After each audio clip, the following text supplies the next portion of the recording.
एक mobile phone दुकान पर नोटिस बोर्ड पर लिखा था कि खरीदा हुआ माल खुशी से वापस कर सकते हैं। एक ग्राहक को ये तहरीर पढ़कर काफ़ी हैरत हुई। उस बंदे ने शॉपकीपर से दरियाफ्त किया कि जनाब, आमतौर पर तो लोग नोटिस लगाते हैं कि खरीदा हुआ माल वापस नहीं किया जाएगा, जबकि आपने इसका उलट लगाया है।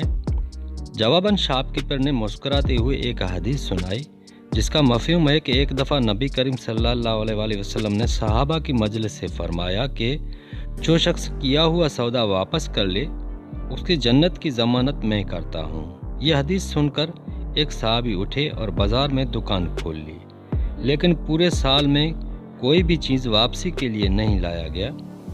लेकिन साल बाद एक चीज़ वापस आई तो उस सहाबी ने वो चीज़ वापस लेकर दुकान ख़त्म कर दी और कहा कि मेरा मकसद पूरा हो चुका है, मैं नबी करीम सल्लल्लाहु अलैहि वसल्लम की जन्नत की ज़मानत में शामिल हो गया हूँ। ये बात कहने के बाद शॉपकीपर ने कहा कि सामान की वापसी पर कभी भी मुझे नुकसान नहीं हुआ है, बल्कि अल्लाह ताला की करम से वही चीज़ आगे मज़ीद अच्छे कीमत पर फ़रोख्त हुई है जो एक दफ़ा मैंने वापस ली है।